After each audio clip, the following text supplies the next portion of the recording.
आज हमारे पास एक बहुत ही दिलचस्प एक व्यक्तिगत कहानी है। शीर्षक में सुनीता जी के जीवन में ले जाती है। 58 की उम्र में उन्हें प्यार मिला। अच्छा। मतलब एक ऐसी उम्र में जब अक्सर लोग मान लेते हैं कि भाई अब ये सब बातें खत्म। हाँ, ये धारणा तो है समाज में। कहानी तो यही कहती है कि प्यार की कोई उम्र नहीं होती, पर क्या ये इतना सीधा है? आइए इस पे थोड़ी गहराई से चर्चा करते हैं। बिल्कुल। ये कहानी दिलचस्प है क्योंकि ये सिर्फ देर से प्यार की नहीं है। ये उस मानवीय जरूरत की बात करती है, मतलब साथीपन की, भावनात्मक जुड़ाव की। हाँ, और वो भी उस उम्र में जब समाज अक्सर लोगों को कुछ भूमिकाओं में बांध देता है या शायद अनदेखा करने लगता है। सही कहा। ये जो निजी कहानियां होती हैं ना, ये हमें बनी बनाई सोच से आगे देखने में मदद करती हैं। तो कहानी ये बताती है कि सुनीता जी वो 42 की उम्र में विधवा हो गई थीं जी। और उन्होंने अपनी पूरी जिंदगी मुंबई में एक स्कूल टीचर के तौर पर हाँ। और अपनी बेटी की परवरिश में ही लगा दी। दूसरी शादी का तो उन्होंने सोचा ही नहीं था। उनका मानना था कि भाई प्यार का मेरा हिस्सा पूरा हो गया, अब बस परिवार। ये आम बात है। उनकी जिंदगी का एक तय रूटीन था, स्कूल, घर, मंदिर, बस। ये उस पीढ़ी की कई महिलाओं की कहानी लगती है ना? हाँ, बिल्कुल। और यहाँ हम देखते हैं कि कैसे जिम्मेदारियां, सामाजिक भूमिकाएं, वो उनके अपने जीवन को ही शेप देती हैं। हाँ, ये सिर्फ उनकी कहानी नहीं, उस पीढ़ी का अनुभव है। मतलब समाज की अपेक्षाएं भी थी, विधवा होने के बाद एक खास तरह का जीवन जीने की उम्मीद। सही बात है। त्याग और संयम वाली। जी। अपनी इच्छाएं, अपनी जरूरतें वो जैसे पीछे चली जाती हैं। लेकिन फिर कहानी में एक मोड़ आता है 2022 में। अच्छा। नासिक की एक फैमिली ट्रिप पर वहां उनकी मुलाकात हुई राजीव जी से। 61 साल के रिटायर्ड बैंकर विधुर। वो एक पुराने फैमिली फ्रेंड थे, मतलब जान पहचान तो थी पहले से, जी जी। पर इस बार कुछ अलग था। बातचीत हुई और वो भी गहरी, जिंदगी पर, पुरानी यादों पर, किताबों पर। एक एक कनेक्शन सा महसूस हुआ, एक सहजता। और अक्सर इस उम्र में जो जुड़ाव होता है ना, वो साझा अनुभवों पर आधारित होता है।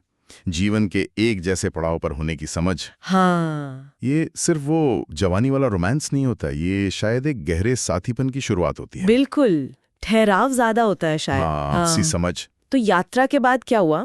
फोन पर लंबी बातें शुरू हो गईं और सुनीता जी में आप कह सकते हैं बदलाव दिखने लगे।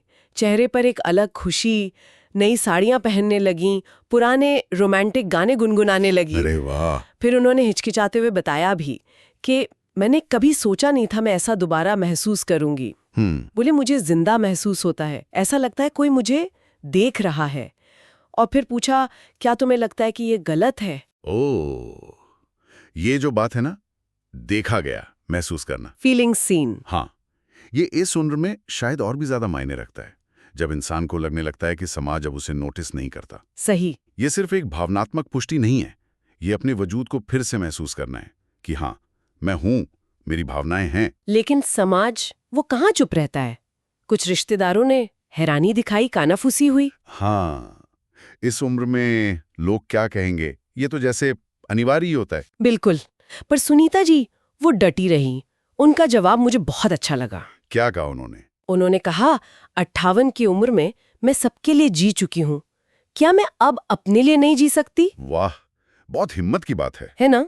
ये सिर्फ सामाजिक अपेक्षाओं को चुनौती देना नहीं है, ये शायद अपने अंदर की सालों की हिचक को भी तोड़ना है। हाँ, शायद खुद से लड़ाई ज्यादा बड़ी होती है। बिल्कुल। उनका ये कहना कि अब अपने लिए जी सकते हो, ये एक तरह से अपनी पहचान को, अपनी इच्छाओं को दोबारा दावा करना है। ये वाकई साहस का काम है। और फिर उन्होंने और राजीव जी ने परिवार के सहयोग से शादी कर ली। एक सादा सा मंदिर समारोह। बहुत अच्छा। आज वो पुणे में रहते हैं और उनकी जिंदगी का जो वर्णन है वो बहुत प्यारा है। सुबह साथ टहलना, पुरानी किताबों की दुकानें देखना, साथ में खाना बनाना और नेटफ्लिक्स पर क्या देखना है इस पर मजेदार बहस करना। आहा। ये अच्छी बात है। कहानी कहती है उनका प्यार शांत है, गहरा है। हाँ, ये तस्वीर दिखाती है एक परिपक्व रिश्ते की। वो शांति, वो स्थिरता, जी। ये शायद वो प्यार है जो वो जुनून से ज्यादा आपसी सम्मान पर, रोजमर्रा की छोटी छोटी खुशियों पर टिका होता है। ये दिखाता है कि प्यार के कई रूप होते हैं, हर उम्र का अपना एक अलग रंग होता है। तो इस पूरी कहानी से, इस चर्चा से क्या सार निकलता है? यही कि प्यार, साथीपन ये किसी भी उम्र में मिल सकता है ना? बिल्कुल। ये कि जीवन के जो महत्वपूर्ण अनुभव हैं, प्यार पाना हो, कुछ नया सीखना हो, क्या उनके लिए समाज की बनाई हुई कोई समय सीमा, कोई सही उम्र वाकई मायने रखती है? बड़ा सवाल है। या फिर जैसा ये कहानी इशारा करती है, क्या हम सबका एक अंदरूनी कैलेंडर होता है जिसे शायद हमें सुनने की जरूरत है? इस पर सोचा जा सकता है।